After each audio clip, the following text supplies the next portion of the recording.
এল এর মান যদি 2 হয়, অর্থাৎ কোন উপকক্ষ? ডি উপকক্ষ। একে যদি আমি চৌম্বক ক্ষেত্রের মধ্যে, মানে এক্ষেত্রে হাইড্রোজেন পরমাণুকে যদি চৌম্বক ক্ষেত্রের মধ্যে রাখি, সেক্ষেত্রে এর বিভাজন হলে এমএল এর মান বা চৌম্বকীয় কোয়ান্টাম সংখ্যা যতগুলো পাওয়া যাবে, সেই চৌম্বকীয় কোয়ান্টাম সংখ্যা হবে +-2। That means +2 +1 0 -1 -2। কটা পাচ্ছে? 5টা সেট পাচ্ছি, 5টা। তার মানে বোঝা গেল ডি উপকক্ষের কটা কক্ষক আছে? 5টা কক্ষক রয়েছে। এই 5টা কক্ষকের মধ্যে একটা অদ্ভুত একটা মিল আছে। এদের মধ্যে 3টে কক্ষক আছে। কিরকম? এই কক্ষকগুলো প্লেন বা তল বরাবর বিন্যস্ত। কিরকম? ধরো একটা এক্স, এটা y, x dash y dash. তাহলে এইখানে যে তলটা, তুমি যদি একটা ঘরের কোণার কথা যদি ভাবো, উপরটা হচ্ছে গিয়ে জেড অক্ষ, ডান দিকেরটা এক্স অক্ষ, আর আমার বাম দিকেরটা হচ্ছে ওয়াই অক্ষ। তাহলে এই যে মেঝেটা, সেই মেঝেটা কোন তল? সেই মেঝেটা হচ্ছে কি এক্স ওয়াই তল, কারণ এই মেঝের তলটা এক্স অক্ষ ওয়াই অক্ষ দিয়ে ঘেরা রয়েছে। তো এই ডি এর 5টা কক্ষকের মধ্যে একটা কক্ষক হচ্ছে d x y. D x y মানে কি না, এই কক্ষকগুলো আছে ঠিক তল বরাবর। অর্থাৎ তুমি যদি ঘরের কোণার কথা ভাবো, সেই ঘরের কোণাকে যদি তুমি নিউক্লিয়াস রয়েছে ভেবে বসো, তাহলে এই কক্ষকগুলো রয়েছে ওই এক্স ওয়াই তল, মানে আমাদের যে এই যে সমতলটা, যেটা হচ্ছে কি হরাইজন্টাল, এই হরাইজন্টাল তলটা হচ্ছে এক্স ওয়াই তল। তাহলে এই তল বরাবর এই কক্ষকগুলো বিন্যস্ত রয়েছে। এটা হচ্ছে কি বলবো আমি, ডি এক্স ওয়াই। সিমিলারলি আমার বাম দিকে যদি ওয়াই হয়, ওটা যদি জেড হয়, তাহলে আমার বোর্ডটা যেদিকে রয়েছে এই তলটা কি না ওয়াই জেড তল। সুতরাং এই রকম যে ভার্টিক্যাল তলটা রয়েছে, এই ভার্টিক্যাল তলটা সবটাই হচ্ছে গিয়ে ওয়াই জেড তল। তাহলে ওই কর্নার থেকে এই তল বরাবর এই যে কক্ষকগুলোর লোবগুলো বিন্যস্ত রয়েছে, সেটাকে বলা হচ্ছে তোমার, এটা যদি ওয়াই হয়, এটা যদি জেড হয়, হয়তো দেখে মনে হচ্ছে একই রকম, কিন্তু খেয়াল করে দেখো যে আমি যে তলগুলো দিয়েছি, সেই তলগুলো হচ্ছে গিয়ে আলাদা আলাদা, এই অক্ষগুলোর আলাদা আলাদা নাম দিয়েছি। তাহলে that will be d y z. Similarly যদি আমার বাম দিকে, যদি আমি আরেক দিকে তলের কথা ভাবি, অর্থাৎ এক্স অক্ষর সঙ্গে জেড অক্ষ বরাবর যে তলটা রয়েছে হরাইজন, এই ভার্টিক্যাল, সেটা হচ্ছে গিয়ে এক্স জেড তল। তার মানে আমি এর ছবিটা লিখবো x x dashed, Z Z dashed. তাহলে এদের ক্ষেত্রে ওই লোকগুলো বিন্যস্ত রয়েছে তল বরাবর, তাকে বলবো D x Z or D Z x. তাহলে এই যে 5টা সেট রয়েছে, এই 5টা সেটের মধ্যে সবাই কিন্তু হচ্ছে সমশক্তি সম্পন্ন। এই 5টা সেটের মধ্যে এই 3টে সেট একই ধরনের। এরপরে আছে আর দুটি। সেই দুটি কেমন? সেই দুটিকে দেখতে হচ্ছে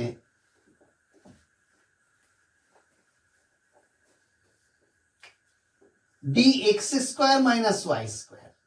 এটা এক্স, এটা x dashed, y y dashed. দেখো এখানে কিন্তু এই অরবাইটালের লোবগুলো, সেই অরবাইটালের লোবগুলো কিন্তু খেয়াল করে দেখো, সে হচ্ছে গিয়ে অক্ষ বরাবর বিন্যস্ত রয়েছে, একদম অক্ষ বরাবর, লোবগুলো আছে অক্ষ বরাবর। একে বলা হচ্ছে d x square minus y square. আরেকটি আছে জেড জেড ড্যাশড,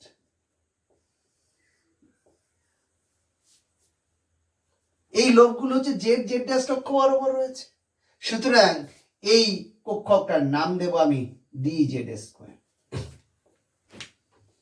এইগুলো হচ্ছে গিয়ে তোমার ওই ডি এর যে 5টা কক্ষক, সেই 5টা কক্ষককে দেখতে এরকম। এরকম কেন না, এই এলাকাগুলোতে ইলেকট্রন পাওয়ার সম্ভাবনা সবচেয়ে বেশি। এখন কক্ষকের পর্যন্ত পৌঁছলাম। মনে রাখবে আমি এতক্ষণ পর্যন্ত যা কাজ করছি সবই কিন্তু ধরে নিয়েছি ইলেকট্রনের কণা ধর্ম বর্তমান, সেইটা নিয়ে কাজ করছি। তাহলে কণা ধর্ম যখন বর্তমান, নিশ্চয়ই তার হচ্ছে যে কৌণিক ভরবেগ আছে। এইবার বিভিন্ন কক্ষের সঙ্গে ইলেকট্রনের কৌণিক ভরবেগ, উপকক্ষের সঙ্গে ইলেকট্রনের কৌণিক ভরবেগ, কক্ষকের সঙ্গে ইলেকট্রনের কৌণিক ভরবেগ, এদের মধ্যে সম্পর্কগুলো কেমন সেইগুলো আমি তোমাকে দেখাচ্ছি। ধরো প্রথমটা যেটা দেখানো হয়েছিল যে mvr কৌণিক ভরবেগ ইকুয়াল টু nh/2 পাই। তার মানে আমি যদি বলি 2 নম্বর কক্ষে ঘূর্ণায়মান ইলেকট্রনের কৌণিক ভরবেগটা কত, না বাম দিকেরটা যদি কৌণিক ভরবেগকে নির্দেশ করে তাহলে নিশ্চিতভাবে n এর মান 2 বসাবো, তাহলে আমি বলবো 2h/2 পাই, দ্যাট মিনস h/পাই। যদি বলে 3 নম্বর কক্ষে ইলেকট্রনটা ঘুরছে তার কৌণিক ভরবেগ কত, n এর মানটা 3 বসিয়ে দিলে। তাহলে কোন কক্ষে ইলেকট্রনটা ঘুরছে সেই কক্ষতে তার কৌণিক ভরবেগ কত। এবার কোন উপকক্ষে ঘুরছে দেখি। ধরো আমি বললাম এস উপকক্ষে ঘুরছে, ধরো ওই কোনো একটা সার্টেন কক্ষের এস উপকক্ষে ইলেকট্রনটা ঘুরছে। এস উপকক্ষ মানে কি, না এখানে এল এর মান কত, 0। তাহলে উপকক্ষে ঘূর্ণায়মান ইলেকট্রনের কৌণিক ভরবেগের সঙ্গে তার গৌণ কোয়ান্টাম সংখ্যার মধ্যে রিলেশনশিপ একটা জানতে হবে। সেই সম্পর্কটা হচ্ছে mvr equal to √l into l plus 1 into h/2 পাই। অর্থাৎ কৌণিক ভরবেগ সমান হবে এইটা। এখানে এল এর মান কত, যদি এস উপকক্ষ হয় তাহলে এল এর মান কত, এল এর মান হবে হচ্ছে 0। তাহলে এল এর মান যদি 0 হয়ে যায় কৌণিক ভরবেগ হবে 0। আমি যদি বলি কোনো একটা কক্ষের পি উপকক্ষে ঘূর্ণায়মান ইলেকট্রনটা, তাহলে কৌণিক ভরবেগ কত হবে, তাহলে পি উপকক্ষ মানে কি, এল এর মান কত, এল ইকুয়াল টু 1, তাহলে কৌণিক ভরবেগ হবে √1 ইন্টু 1 প্লাস 1 ইন্টু h/2 পাই। এভাবে হিসাব করে দেখে নেবে কত দাঁড়াচ্ছে। তাহলে কোন উপকক্ষে ইলেকট্রনটা রয়েছে তার কৌণিক ভরবেগ কত সেটা আমি বার করতে পারবো। এবার বলছে কোন কক্ষকে, ধরো আমি বলছি এস কক্ষকে ঘূর্ণায়মান ইলেকট্রনের কৌণিক ভরবেগ কত, এস কক্ষক, কারণ একটাই তো ইলেকট্রন বর্ণিত, সেই ইলেকট্রনটা কোনো কক্ষে থাকতে পারে, কক্ষকে থাকতে পারে, তাদের কৌণিক ভরবেগের মান mvr equal to ml into h/2 পাই। অর্থাৎ mlটা হচ্ছে কি, তার চৌম্বকীয় কোয়ান্টাম সংখ্যা। এস কক্ষকের চৌম্বকীয় কোয়ান্টাম সংখ্যার মান কত, এস কক্ষকের চৌম্বকীয় কোয়ান্টাম সংখ্যার মান 0। তাহলে সেটা বসালেই তোমার mvr ইকুয়াল টু 0 বেরিয়ে যাবে। এইভাবে আমরা এতক্ষণ পর্যন্ত যা করেছি সবটাই ইলেকট্রনের কি ধরেছি, কণা ধর্ম হিসেবে ধরে আমরা একদম কক্ষ থেকে চলে গেছি একদম কক্ষক পর্যন্ত, সেটা দেখালাম। এইবার দেখো,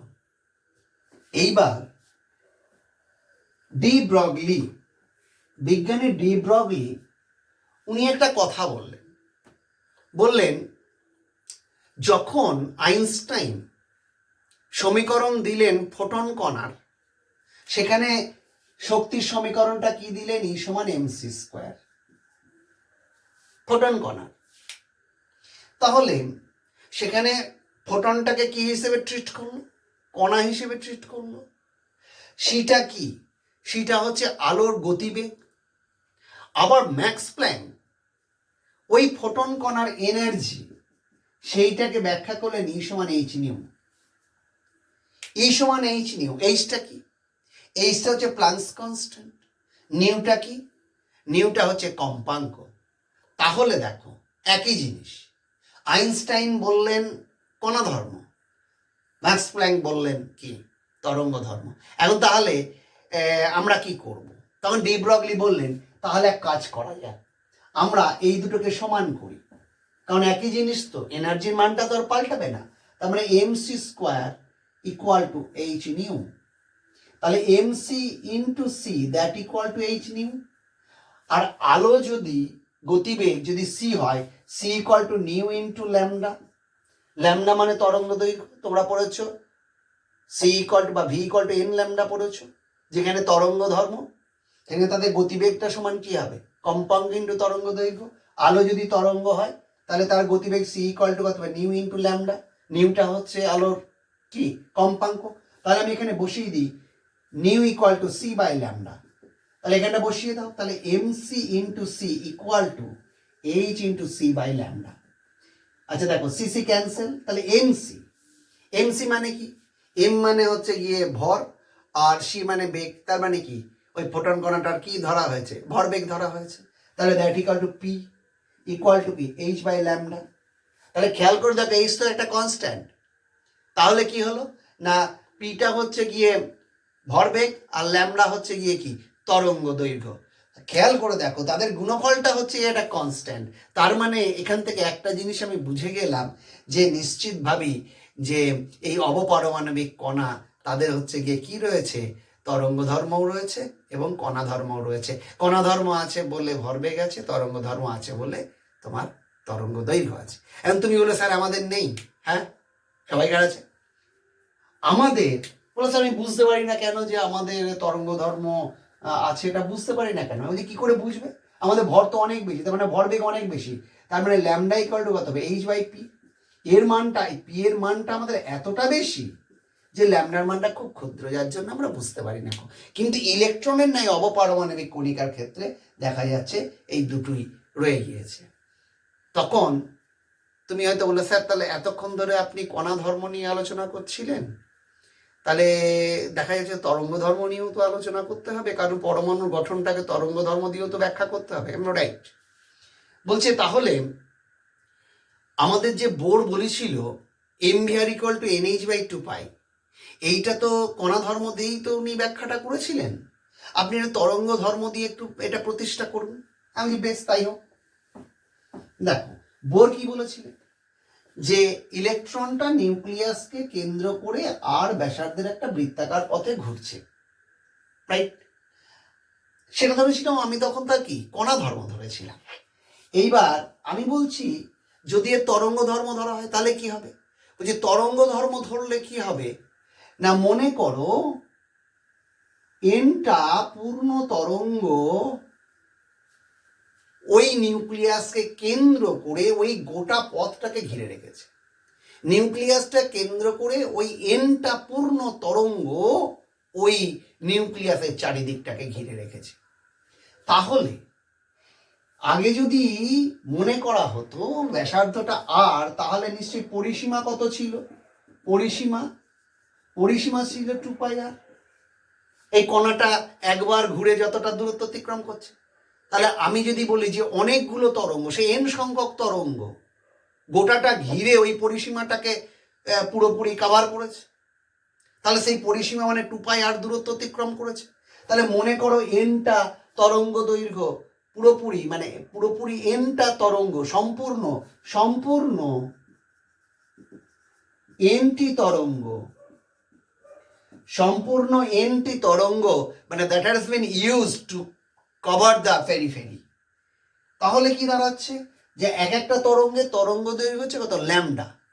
তাহলে এক একটা তরঙ্গের তরঙ্গ দৈর্ঘ্য ধরো আমি বলছি এইখান থেকে এইটুকু, এটা হচ্ছে দ্যাট ইজ ল্যামডা।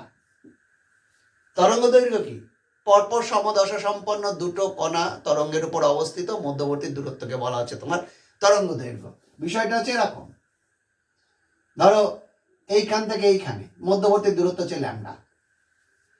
তাহলে আমি মনে করি এনটা পূর্ণ তরঙ্গ ইউজ করেছে, তাহলে এনটা পূর্ণ তরঙ্গ যদি ইউজ করে তাহলে এন ল্যামডা ইকুয়াল টু কত, 2πr, রাইট? খানিক আগে তুমি কি প্রমাণ করলে, ডি ব্রগলিস থিওরেম অনুযায়ী কি প্রমাণ করলে, পি ইকুয়াল টু কত, h by lambda, then lambda equal to কত, এইচ বাই পি। তাহলে বসিয়ে দাও তুমি এখানে বসিয়ে দাও, n into h by p equal to 2πr। P মানে কি, পি মানে হচ্ছে গিয়ে তার ভরবেগ মানে কত, ভর ইন্টু বেগ। তাহলে ভর যদি এম হয় আর গতিবেগ যদি ভি হয়, তাহলে তুমি কত বলবে, n into h equal to 2πr into m v. তাহলে এটাকে 2πকে নামিয়ে দাও, তাহলে কি দাঁড়িয়ে যাচ্ছে, m v r equal to n h by 2π। সুতরাং দেখো এখানেও আমরা ইলেকট্রনের তরঙ্গ ধর্ম ধরেও কিন্তু এই যে বোরের যে ওই তত্ত্বটা ছিল সেই বোরের তত্ত্বটাকেও কিন্তু আমরা স্যাটিসফাই করতে পারলাম। সুতরাং এটাও আরো জাস্টিফাই করছে ইলেকট্রনের তোমার তরঙ্গ ধর্মটা রয়েছে।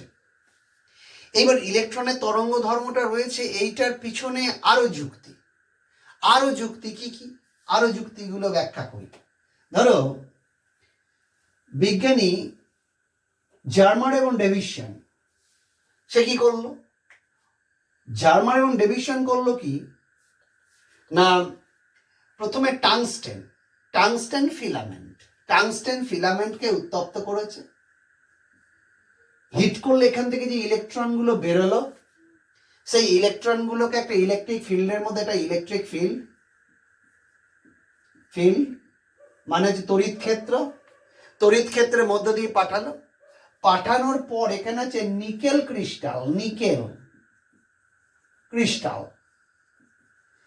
ক্রিস্টালের মধ্য দিয়ে পাঠালো। তাহলে প্রথমে টাংস্টেনকে হিট করলো, এখান থেকে ইলেকট্রন বেরোলো, ইলেকট্রনগুলোকে তড়িৎ ক্ষেত্রের মধ্য দিয়ে পাঠানোর পর দিয়ে গতিপথটাকে একদম স্ট্রেট লাইন করে দিল। দিয়ে এখানে দেখা গেল যে নিকেল যে কেলাস, সেই নিকেল কেলাসের উপর ইলেকট্রনকে ফেলা হলো। দিয়ে কি হলো, এইখানে যে পর্দাটা রয়েছে বা স্ক্রিনটা রয়েছে, সেই স্ক্রিনে দেখলাম ইলেকট্রন ডিফ্র্যাকশন তৈরি হলো। ডিফ্র্যাকশন মানে কি, সমকেন্দ্রিক কতগুলো ওই ব্ল্যাক এবং ব্রাইট এইরকম সমকেন্দ্রিক কতগুলো বৃত্তাকার স্পট পড়তে আরম্ভ করলো স্ক্রিনের ওপরে, ডার্ক ব্রাইট এইরকম সমকেন্দ্রিক কতগুলো বৃত্তাকার স্পট পড়তে আরম্ভ করলো ওই স্ক্রিনটার ওপরে। এইটাকে জার্মান এবং ডেভিসন করলো। এখন প্রশ্ন হচ্ছে, তাহলে এর সঙ্গে আমার তরঙ্গের সম্পর্কটা কি? এখন দেখো, এই same experiment, same result that has been শোন when we use X-ray. When we use X-ray, they are giving the same experiment. But we know the character of X-rays. X-rays means they are rays. That means they are following wave nature. তাহলে ওদেরও wave nature আছে, অথচ same experiment দিচ্ছে। Then I can conclude electron has also wave nature. তাহলে Germer Davisson এই যে এক্সপেরিমেন্টটা করলো, এই এক্সপেরিমেন্ট থেকেও আমি বলতে পারি কি এদের তরঙ্গ ধর্ম রয়েছে। আবার দেখো, সেম আরেক ধরনের একটা এক্সপেরিমেন্ট যেটা থমসন করেছিল। এখানে কি করেছিল, সেম কাজ করেছে, কিন্তু নিকেলের পরিবর্তে কি লিখেছে, গোল্ড রেখেছিল, গোল্ড ক্রিস্টাল রেখেছিল, গোল্ডের কেলাস দিয়ে এখান দিয়ে যাওয়ার পর সেম হচ্ছে গিয়ে তোমার ওই ডিফ্র্যাকশন দেখিয়েছিল। তাহলে এই যে এক্সপেরিমেন্টগুলো তো বাস্তব। তাহলে এই এক্সপেরিমেন্ট থেকে কিন্তু আমরা কনফার্ম হয়ে গেছিলাম যে ইলেকট্রন অলসো মানে পজিটিভ ওয়েভ নেচার, মানে এদের হচ্ছে তরঙ্গ ধর্ম রয়েছে। এখন তুমি বলবে, তাহলে স্যার তরঙ্গ ধর্ম যখন রয়েছে তখন তাহলে অ্যাটমিক স্ট্রাকচার সম্পর্কিত কিছু একটু বলুন। দেখ, বিজ্ঞানী শর্ডিঞ্জার বললেন যে এই ইলেকট্রন যখন তরঙ্গের আকারে মুভ করছে, তরঙ্গ মতন যখন ওরা মানে চলাফেরা করছে, তখন মনে করে নিতে হবে নিউক্লিয়াসের চারিদিকে 3 ডাইমেনশন বা ত্রিমাত্রিক পথে তরঙ্গগুলো রয়েছে। তাহলে ইলেকট্রনের গতিপথ যদি তরঙ্গ হয়, বিজ্ঞানী শর্ডিঞ্জার বললেন যে নিউক্লিয়াসের চারিদিকে ত্রিমাত্রিক তরঙ্গগুলো ঘুরে বেড়াচ্ছে। ত্রিমাত্রিক তরঙ্গ মানে কি? আগে তরঙ্গ বিষয়টা একটু বলি, তোমাদের কনসেপ্টটা অনেকটা কম। তরঙ্গ মানে হচ্ছে, ছবিটা হয়তো একটুখানি দেখেছো, আমি ডিটেলসে যাব না। তরঙ্গের কোনখানটা কি বলে আমি বলে দিচ্ছি, শুধু আমি বলছি এইটা আর এইটা, এইগুলো হচ্ছে পরপর সমদশা সম্পন্ন তরঙ্গের উপর অবস্থিত দুটো কণা, তরঙ্গের উপর অবস্থান করছে। আর এইগুলোকে বলা হচ্ছে বিস্তার, তরঙ্গের বিস্তার। এইগুলো হলো বিস্তার। এটা বিস্তারের প্লাসের দিক, আর এর ক্ষেত্রে বিস্তারের হচ্ছে মাইনাসের দিক। তাহলে তরঙ্গের আকারে যখন থাকবে তখন হচ্ছে তরঙ্গের বিস্তার, এটা প্লাসের দিক মাইনাসের দিক। আমি বলছিলাম ত্রিমাত্রিক তরঙ্গের আকারে থাকে। ত্রিমাত্রিক মানে কি, মানে এই যে তরঙ্গের বিস্তারটা, যদি এটা যদি ওয়াই হয়, এটা ওয়াই ড্যাশড হয়, তাহলে এই তরঙ্গটার ক্যারেক্টারটা এক ধরনের মানে একটা মাত্রিক। আবার যদি তরঙ্গ যদি এইরকম করে থাকে, যেটা হচ্ছে গিয়ে তোমার এরকম ভাবে থাকে, যদি থাকে, এরকম ভাবে থাকে। তাহলে এই যে তরঙ্গটা, সেই তরঙ্গটা হচ্ছে গিয়ে এর অভিমুখটা কোন দিক বরাবর? এটা হচ্ছে এক্স এক্স ড্যাস্ট ডিরেকশনে তরঙ্গ, কিন্তু ওদের বিস্তারটা কোন দিকে আছে? Y Y ড্যাস্ট। সিমিলারলি এর ক্ষেত্রে এটা হচ্ছে ওয়াই ওয়াই ড্যাস্ট, তাহলে এর তরঙ্গ হচ্ছে কি ওয়াই ওয়াই ড্যাস্ট অক্ষ বরাবর মুভ করছে, তাহলে এর বিস্তারটা কোন দিকে? এক্স এক্স ড্যাস্ট বরাবর। আমি বোঝাতে চাইছি এই যে ত্রিমাত্রিক তরঙ্গ মানে হচ্ছে তার তিনটে মাত্রা আছে, মানে এদের বিস্তারের হচ্ছে তিন রকম, বা এদের প্রপাগেশন মানে যে এগিয়ে যাওয়ার যে ধরন, সেই ধরনটা তিন দিক বরাবর হতে পারে। এক্স এক্স ড্যাশ বরাবর হতে পারে, ওয়াই ওয়াই ড্যাশ বরাবর হতে পারে, জেড জেড ড্যাশ বরাবর হতে পারে। তাহলে এই তিন ধরনের তরঙ্গ নিউক্লিয়াসের চারিদিকে রয়েছে। বিজ্ঞানী শ্রোডিঞ্জার ইলেকট্রন সংক্রান্ত এই কথাগুলো বললেন। এইবার দেখো উনি সমীকরণটা কি দিল? যেহেতু তিনটে অক্ষ রয়েছে, তিনটে অক্ষ মানে কি? তিনটে অক্ষ মানে অবভিয়াসলি কি রয়েছে না তোমার এক্স ওয়াই জেড তিনটে কার্টেশিয়ান কোঅর্ডিনেট রয়েছে। এবার দেখো সমীকরণটা হচ্ছে এইটা, যে এই তরঙ্গের বিস্তার মানে হচ্ছে এই যে ছবিটা পেয়েছিলে, এইটাকে বলা হচ্ছে তোমার সাই তরঙ্গের বিস্তার। এদিকে কি না মাইনাস সাই। বিস্তার মানে হচ্ছে যে সর্বোচ্চ যতটা তোমার হচ্ছে দূরে যাচ্ছে। আমি যদি ইলেকট্রনের কথাই ভাবি, সে আমার এই মধ্যেখানে যে রেখাটা রয়েছে, সেই রেখা অর্থাৎ সাম্যাবস্থান থেকে সর্বোচ্চ যত দূর যাবে, সে হচ্ছে সবচেয়ে ওপরে যাবে বা নিচেই যাবে বা ডাইনে যাবে বা বামে যাবে, এই যে কথাটা, এটাকে বলা হচ্ছে তোমার তরঙ্গের বিস্তার। That is called wave function. তা শ্রোডিঞ্জার ওয়েভ ইকুয়েশন বলছে d2 psi dx square plus d2 psi dy square plus d2 psi dz square into e minus v into psi that equal to 0। এইটা হচ্ছে বিজ্ঞানী Schrodinger এই সমীকরণটা উনি দিলেন। পরিচয়গুলো করে দিই। ডিএক্স হচ্ছে গিয়ে কি না ওই এক্স অক্ষ বরাবর যে দূরত্ব, সেই দূরত্ব ধরো এই যে দূরত্ব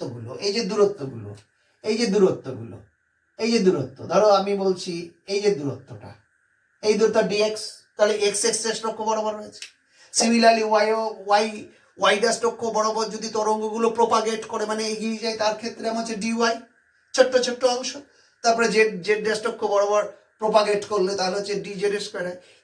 হোয়াট ইজ ই হচ্ছে গিয়ে ইলেকট্রনটার মোট শক্তি কেন না দেখো, ইলেকট্রন নিউক্লিয়াস থেকে একটা সার্টেন ডিস্টেন্স রয়েছে, মানে টোটাল এনার্জি, তাদের হচ্ছে গিয়ে পোটেনশিয়াল এনার্জি, কাইনেটিক এনার্জি, এদের যে যোগফলটা সেটা হচ্ছে গিয়ে তোমার টোটাল এনার্জি। ভিটা হচ্ছে গিয়ে তার পোটেনশিয়াল এনার্জি, কারণ নিউক্লিয়াস থেকে একটা নির্দিষ্ট দূরত্ব রয়েছে বলে এটা হচ্ছে গিয়ে তোমার তার পোটেনশিয়াল এনার্জি। এইটা ছিল শ্রোডিঞ্জার ওয়েভ ইকুয়েশন।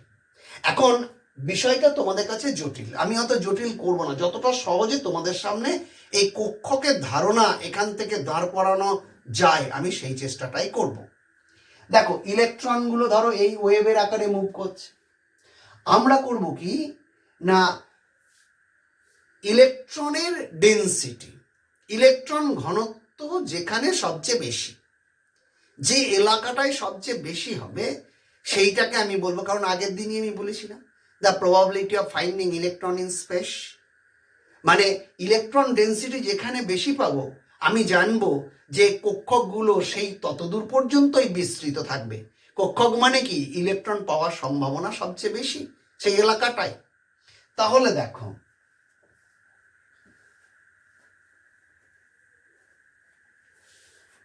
এইবার দেখো সাইয়ের মানে কি আছে, এটা কি প্লাস মাইনাস। তাহলে ধরো আমি বলছি সাই এক্স, তার মানে তরঙ্গটা যদি ওয়াই অক্ষ বরাবর এগোই, তাহলে সাই এক্স মানে কি এই তরঙ্গটা দ্যাট ইজ সাই এক্স, আর এটা কত মাইনাস সাই এক্স। তাহলে এটা হচ্ছে প্লাসের দিক, এটা মাইনাসের দিক। তাহলে আমি যদি এইটাকে প্লাসের দিক মানে ইলেকট্রন এই দিকে মুভ করেছে, আবার তার অপোজিটে মুভ করেছে। তাহলে সবচেয়ে ভালো কথা, ইলেকট্রন ডেন্সিটি পাওয়ার জন্য আমি যদি, কারণ এটা নেগেটিভ মান, তোমার কনসেপ্টে আসতে পারে নেগেটিভ মান মানে ইলেকট্রন থাকার সম্ভাবনা কম। আমি যদি সাইজ স্কোয়ার করে দিই, তাহলে এটারও মান পজিটিভ হয়ে যাবে, এটারও মান পজিটিভ হয়ে যাবে। আমি এইটাকে ইউজ করব অ্যাজ ইলেকট্রন ডেন্সিটি, এইটাকে ব্যবহার করব ইলেকট্রন ঘনত্ব। এইবার দেখো, তোমরা যে বিভিন্ন কোয়ান্টাম সংখ্যা করেছো কক্ষকে, ধরো আমি বলছি এস কক্ষক মানে কি, তার এমএল এর ভ্যালু কত, যতটা সহজে করা যায় আমি করছি। আমি কোনো জটিল জায়গায় ঢুকতে চাইছি না, এই কারণেই, কারণ তরঙ্গ সম্পর্কে তোমাদের ধারণাটা খুব কম। দেখো, আমি বলছি এমএল এর ভ্যালু হচ্ছে 0। এটা হচ্ছে কার ক্ষেত্রে? এস কক্ষকের ক্ষেত্রে। তাহলে আমি যদি এর তরঙ্গ আঁকি তিনটে অক্ষ বরাবর যদি তরঙ্গ আঁকি, তাহলে তরঙ্গের তিনটে অক্ষ বরাবর যদি আমি তরঙ্গ আঁকি, তাহলে খেয়াল করে দেখো তাদের সাই স্কয়ারের মান কিন্তু প্রত্যেক ক্ষেত্রে কি হবে? একই হবে। কারণ খেয়াল করে দেখো, যেটা তো একটাই, একটা হলে তাহলে এর তরঙ্গ এক্স অক্ষ বরাবর, এর তরঙ্গটা যতটা যাবে, ওয়াই অক্ষ বরাবরও এর তরঙ্গটা কি হবে? ততটাই যাবে। জেড অক্ষ বরাবর এর তরঙ্গর বিস্তারের স্কোয়ারটা, তার ভ্যালুও সেম হবে। তার মানে এই তরঙ্গগুলো তিনটে অক্ষ বরাবর নিউক্লিয়াসের চারিদিকে বিস্তৃত থাকবে। তাহলে দেখো, খেয়াল করো, এদের ইলেকট্রন ডেন্সিটি মানে সাই স্কয়ার ভ্যালুগুলো প্রত্যেকের ক্ষেত্রে একই হবে, যেহেতু এটা কে রয়েছে, এমএল এর ভ্যালু 0। সুতরাং আমরা বুঝে যাব যে একটা বিন্দু থেকে বিভিন্ন দিকে ইলেকট্রন ঘনত্ব যদি একই থাকে, সেইগুলোকে যদি পরপর যোগ করা যায়, তাহলে দেখো একটা স্ফিয়ার বা গোলক পাওয়া যায়। কারণ ইলেকট্রন ঘনত্ব বিভিন্ন অক্ষ বরাবর কি থেকে যাচ্ছে? একই থেকে যাচ্ছে। সেইগুলোকে যোগ করলে আমরা একটা গোলক পেয়ে যাব। তার মানে এস কক্ষক, সেই এস কক্ষকের আকৃতিটা কেমন হচ্ছে না, আকৃতিটা হয়ে যাচ্ছে গোলক আকৃতি, যেটা আমি আগের দিন তোমাদেরকে কণা ধর্ম দিয়ে বলেছিলাম। তাহলে তরঙ্গ ধর্ম দিয়ে বোঝা গেল এস কক্ষক তার এক্স অক্ষ, ওয়াই অক্ষ, জেড অক্ষ সব দিকে ইলেকট্রন ডেন্সিটি মানে সাই স্কয়ারের ভ্যালু সমান, যার জন্যই কি হয়ে যাচ্ছে, এর আকৃতিটা হচ্ছে গোলক আকৃতি। পি কক্ষকের ক্ষেত্রে কেমন হচ্ছে? পি এর এই যে তরঙ্গগুলো, সেই তরঙ্গগুলো বিভিন্ন অক্ষ বরাবর বিন্যস্ত রয়েছে। অক্ষ বরাবর আলাদা আলাদা হওয়ার জন্য তাদের ইলেকট্রন ডেন্সিটিগুলো আলাদা আলাদা বা ইলেকট্রন ঘনত্বগুলো আলাদা আলাদা হয়ে যাচ্ছে, যার জন্যই ওদের ডাম্বেল যে শেপগুলো, সেই শেপগুলো হচ্ছে গিয়ে বিভিন্ন জনের ক্ষেত্রে আলাদা আলাদা হচ্ছে। পি এক্স, এটা হচ্ছে পি ওয়াই, আবার এটা হচ্ছে তোমার কি পি জেড হচ্ছে। তাহলে এস এর ক্ষেত্রে স্ফেরিক্যাল হচ্ছে কেন সেটা বুঝতে পারলে না, ইলেকট্রন ডেন্সিটি বিভিন্ন অক্ষ বরাবর কি থাকছে? এক থাকছে।